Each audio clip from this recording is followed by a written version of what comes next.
some minor damage to the box. I don't think that's going to be a big issue. I'm not quite sure what this stain is here. That looks like a water stain. And we also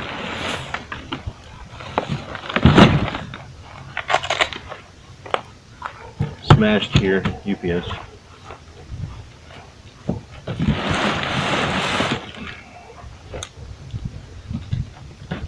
It's actually already tore out here, these staples. Either that or they didn't really go through all the way. They probably didn't go through all the way, that's why the tape is there. One thing I am going to do that I've seen other people not do, and this has bitten before, I'm going to pull these staples completely out. I've cut the back of my hand unboxing things before with these staples, so I'm not going to mess with it. Let's see. Yeah, I don't see a lot of damage.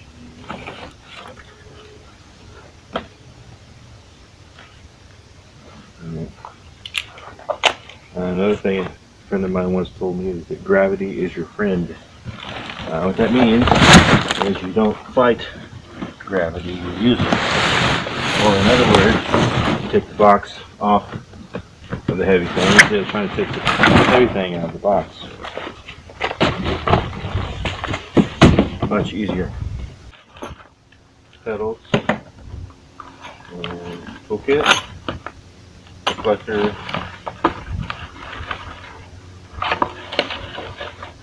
looks like a charger, user manual, and whether you use the user manual. I will probably have to read it to run the controls. Bet you money they don't have a pair of dikes in here. And there are diagonal cutters. Let's see. I have a pair of scissors on the Gerber Legend multi-tool, which can actually cut these wire ties, but kind of hard on them. Buy this, Ancheer didn't send it to me. I have no, what do they call it, skin in the game. I don't really care. This will be an honest review.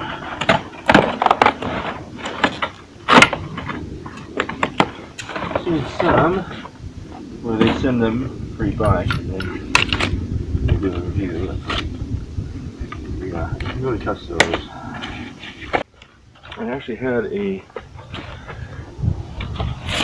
e-bike that I bought before, which was a 24 volt UPS batteries.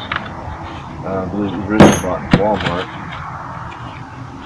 And this is why I don't play sports. Anyway, I used to ride that. It was actually quite a bit of fun.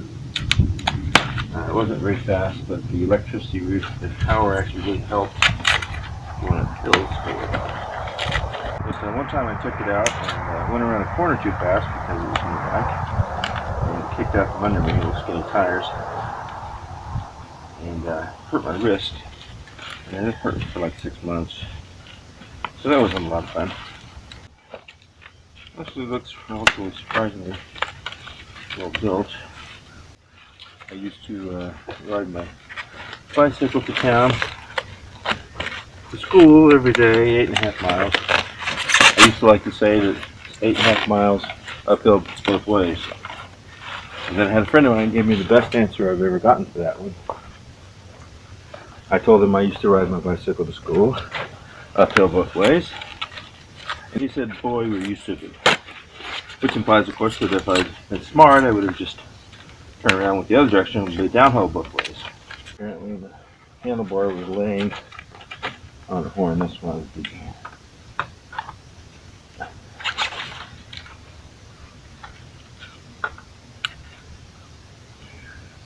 Got a notch in there, so you can put it in away. It looks pretty nice little mechanism there. Got a little articulated thing, plastic catch. This looks pretty well built.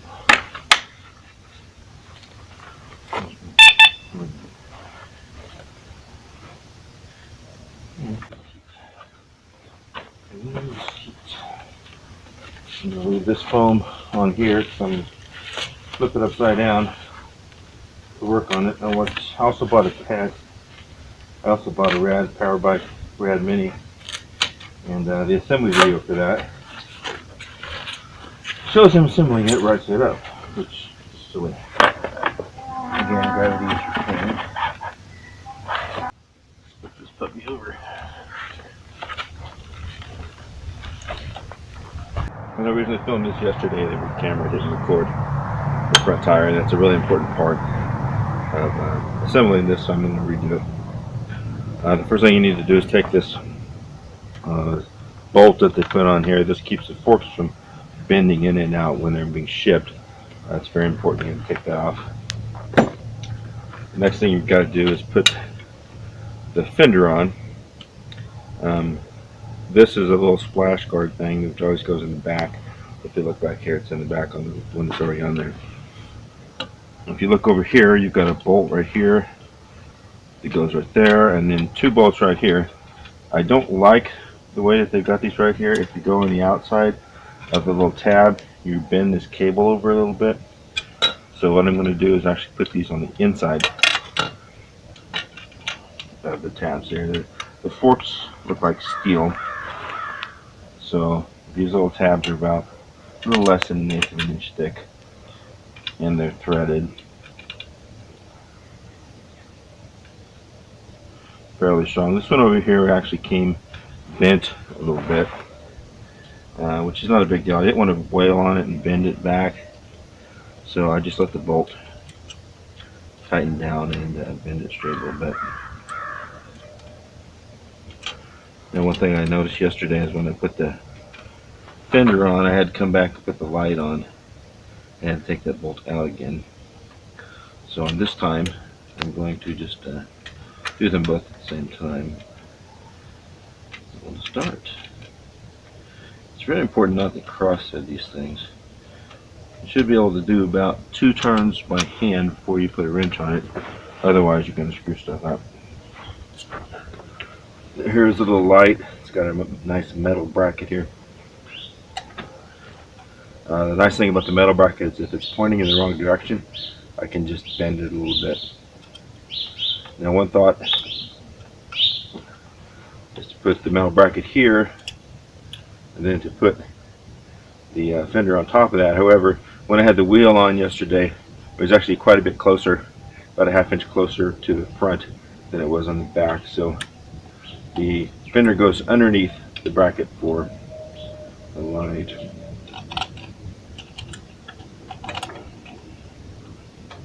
You know, Norm Abrams, New Yankee Workshop, used to always do things twice. He would do the original assembly, learn everything you need to know, and then he'd actually film it. Not a horrible idea, but I don't have to do everything twice. So see, I'm fingering it. I'm threading it on my hand, fingering it on. So I know it's not cross-threaded. And then you can tighten it down with the wrench. The 10mm wrench here is actually a pretty good wrench. Nice shiny chrome. The others are just stamped cast stuff, which is odd because they take a lot more force.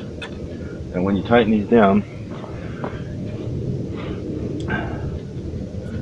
you want to go most of the way in by hand, and then the last few turns with the wrench. And you don't want to strip it, but you want it tight enough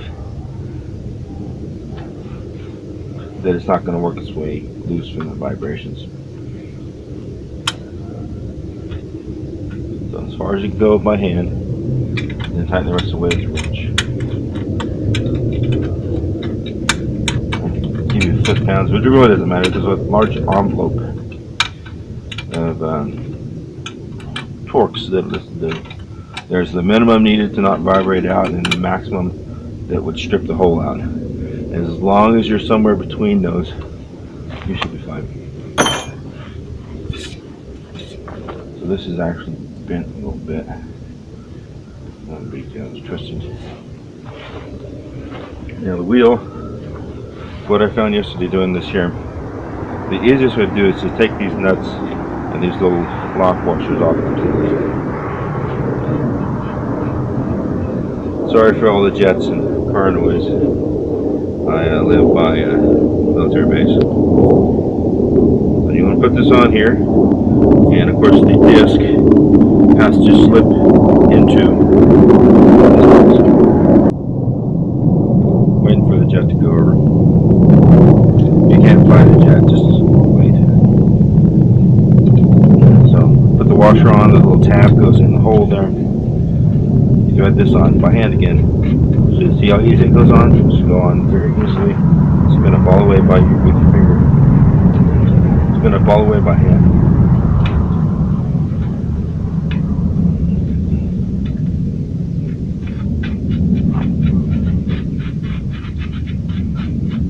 You want to tighten everything down as much as you can by hand. 15 again. Now, you want to make sure it's level, straight, in the middle, spins freely, doesn't drag too much on the disc, and then tighten this down and this down, and that'll fix everything in place. So everything's in place. These aren't really tight enough, but it's not going to move when you tighten down the rest of the way. If you just tighten down one side, the other side will wiggle around on you. So you want to snug both sides a little bit. So you want it pretty snug.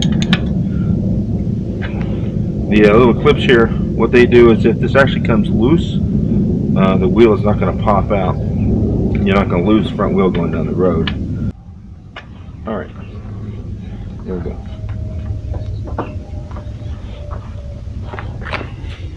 For this side. I already put this in here once. This stuff's thick. So I'll just stay in there.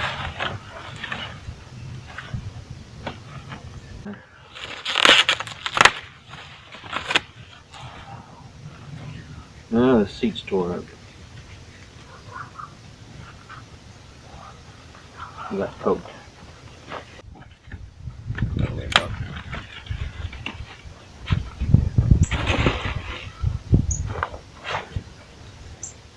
This I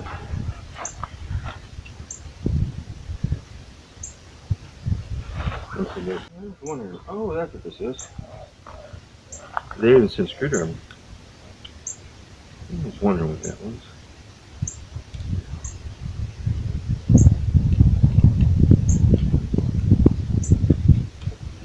I got a little nut here.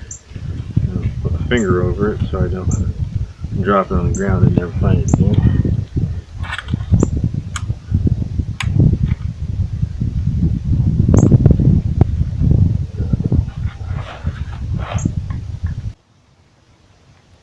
Power. Universal circle and line power button. Let's see. When it's off of the. Yep. Mode. Plus.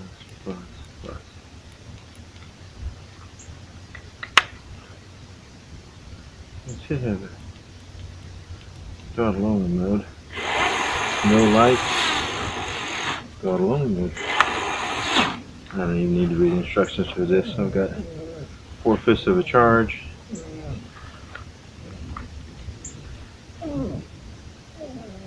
Where's the key for it? Battery?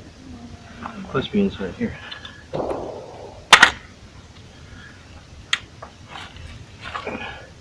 Yeah, there's a key in here. I guess that's to remove the battery so people don't steal your battery. That's a good idea. This little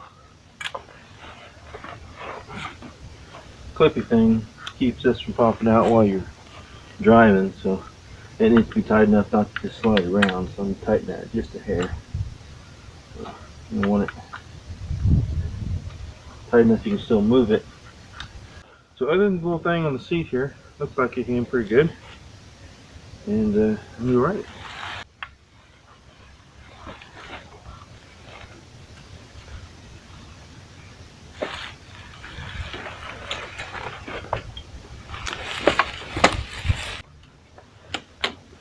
That's actually really nice. The pedal assist doesn't kick in for probably about 2 rotations. However, it does kick in. The throttle by itself, of course, for a big guy like me, doesn't go very fast. So no, not bad. After I get a couple hundred miles on it, I will give a review.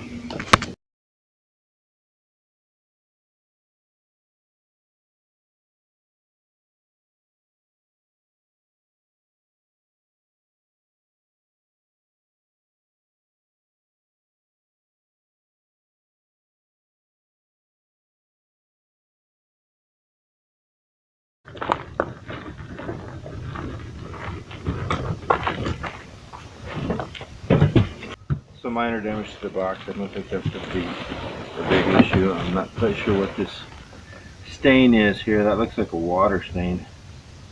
And there you go.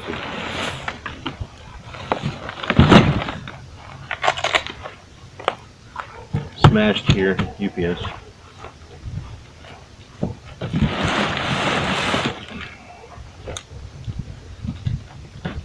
It's actually already tore out here, these staples.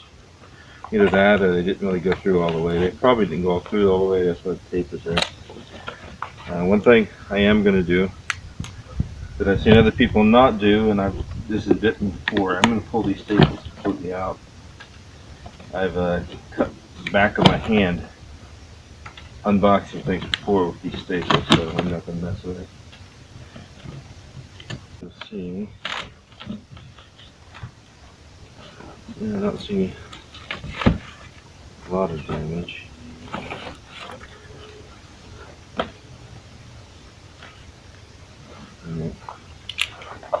Another thing a friend of mine once told me is that gravity is your friend. What that means is you don't fight gravity.